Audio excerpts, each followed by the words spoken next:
Hello everybody. मेरा नाम है अभिजीत आनंद और आप देख रहे हैं साइंस टॉक्स। तो हम लोगों ने अभी तक ये सीखा कि पाइचार्म और पाइथन के आईडीएल को कैसे हम लोग अपने विंडोज़ में इंस्टॉल करते हैं। उसके बाद हम लोगों ने देखा कि पाइड्रॉइड 3 को हम लोग कैसे अपने मोबाइल में इंस्टॉल करते हैं। तो आज हम शुरू करने वाले हैं प्रोग्रामिंग लैंग्वेज, लेकिन उससे पहले हम लोग कुछ ऐसे जनरल टर्म्स देखेंगे जो कि किसी भी लैंग्वेज अगर आप सीख रहे हैं तो उसको जानना बहुत ही ज़्यादा ज़रूरी होता है। अगर वो नहीं जानेंगे तो आपको हो सकता है कि कभी प्रॉब्लम होगा। तो हम लोग सबसे पहले जानते हैं कि ये लैंग्वेज होता क्या है और हम लोग इसको सीखते क्यों हैं। तो अगर हम लोग जनरल लैंग्वेज अगर हम लोग इंग्लिश के टर्म्स में भी देखें तो लैंग्वेज का मतलब होता है किसी से कम्युनिकेट करने का एक साधन, मतलब कोई ऐसा साधन जिससे कि हम लोग कम्युनिकेट कर सकें किसी और से। तो कंप्यूटर के टर्म में भी तो जैसा कि हम लोग जानते हैं कि कंप्यूटर सिर्फ बाइनरी लैंग्वेज सीखता है, मतलब उसको बस बाइनरी डिजिट ही आता है 1 0 0 1, बस वो यही समझता है। तो अब हम लोग के लिए तो वो बहुत ही ज़्यादा प्रॉब्लमेटिक है ना। आप ऐसे एग्जांपल ले लीजिए कि मुझे हिंदी आता है और कोई फ्रांस का आदमी है जिसको कि फ्रेंच आता है, तो अब हम दोनों को कम्युनिकेट करना है तो अब कैसे कर पाएंगे। उसका भी अपना लैंग्वेज है, मेरा भी अपना लैंग्वेज है, तो प्रॉब्लम हो जाएगी ना कोई कम्युनिकेशन में। तो इसके लिए हम लोग लैंग्वेज सीखते हैं। तो जो हाई लेवल लैंग्वेज होता है वह प्रोग्रामिंग लैंग्वेज होता है जिससे कि ह्यूमंस आसानी से उसको रीड कर सकते हैं, उस पर वर्क कर सकते हैं। जैसे कि सी प्रोग्रामिंग लैंग्वेज है, सी प्लस प्लस है, सी शार्प है, जावा हो गया, आपका पाइथन हो गया। तो ये सब हाई लेवल लैंग्वेज में आता है। जो कंप्यूटर समझता है लैंग्वेज उसको हम लोग लो लेवल लैंग्वेज कहते हैं। वैसा प्रोग्रामिंग लैंग्वेज जो कि कंप्यूटर के लिए इजी होता है एग्जीक्यूट करने के लिए, उसको हम लोग लो लेवल लैंग्वेज कहते हैं। जैसे कि मशीन लैंग्वेज और असेंबली लैंग्वेज, कंप्यूटर इसको समझता है। बाकी के जनरल टर्म्स को हम लोग थोड़ा जल्दी जल्दी में ख़त्म कर लेते हैं। तो प्रोग्राम क्या होता है? एक सेट ऑफ इंस्ट्रक्शंस है। एल्गोरिदम क्या होता है? एक जनरल प्रोसेस है किसी प्रॉब्लम को सॉल्व करने का। मतलब आपको कोई प्रॉब्लम दिया गया है तो आप उसको आपका वो जनरल प्रोसेस क्या होगा उसको सॉल्व करने का, उसी को हम लोग एल्गोरिदम बोलते हैं। बग्स क्या होते हैं? आप लोग बहुत ज़्यादा इसके बारे में सुना होगा कि इस प्रोग्राम में बग है, यहाँ पे बग मिला है।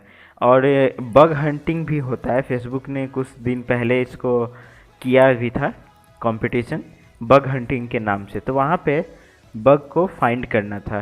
तो बग जो होता है ना, वो प्रोग्राम में कोई एरर है उसको हम लोग बग बोलते हैं। डीबगिंग क्या होता है? तो अभी मैंने आपको बताया था बग हंटिंग के बारे में। तो डीबगिंग उस एरर को, उस बग को फाइंड करके उसको ख़त्म करना है, रिमूव करना है किसी प्रोग्राम से, उसी को हम लोग डीबगिंग बोलते हैं। सिंटेक्स क्या होता है? तो सिंटेक्स किसी भी प्रोग्राम का स्ट्रक्चर और रूल्स है जो कि वो लैंग्वेज फॉलो करता है, उसको हम लोग सिंटेक्स बोलते हैं। हम लोग जब प्रोग्रामिंग करते हैं तो हमें बहुत सारे एरर्स मिलते हैं। तो जो सबसे 3 कॉमन टाइप्स के एरर्स हैं वो हम लोगों को जानना बहुत ही ज़्यादा ज़रूरी होता है, जिससे कि अगर हम लोग कभी कोडिंग कर रहे हैं तो हमारे पास, अगर शुरू में जब हम लोग कोडिंग करते हैं ना, बहुत सारे एरर्स आते हैं।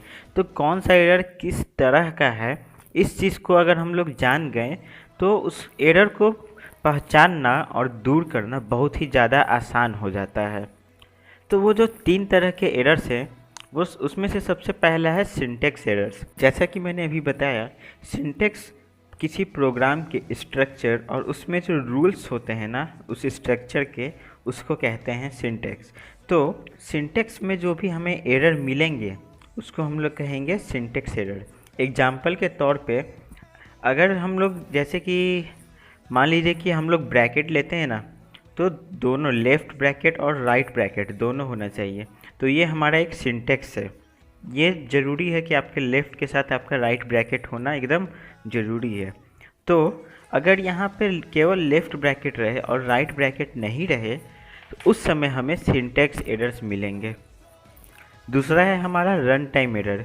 मतलब यह एरर तब तक नहीं मिलेगा जब तक हम लोग उसको रन करना स्टार्ट नहीं कर देते हैं। इस एरर्स को हम लोग एक्सेप्शन भी कहते हैं। ऐसा इसलिए क्योंकि ये बहुत ही एक्सेप्शनली होता है, मतलब कि ये ऐसा नहीं है कि आपको डेली मिलते रहेगा, ये बहुत ही एक्सेप्शन के तौर पे आता है। रन टाइम एरर हम लोग को सिंपल प्रोग्राम में तो मिलेंगे ही नहीं, सिंपल से नहीं। उसके बाद जो थर्ड है हमारा वो है सिमेंटिक एरर्स। इसका मतलब होता है कि आपका जो प्रोग्राम होगा वो तो पूरी तरह से रन कर जाएगा, उसमें कोई एरर आपको नहीं दिखाएगा, लेकिन आप जिस काम के लिए ये प्रोग्राम बनाए हैं वो काम नहीं करेगा वो प्रोग्राम।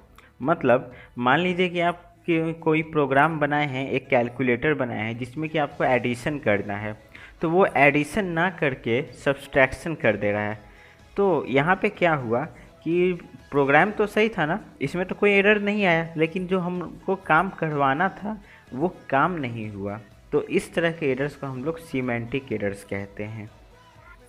टर्म है हमारा पोर्टेबिलिटी।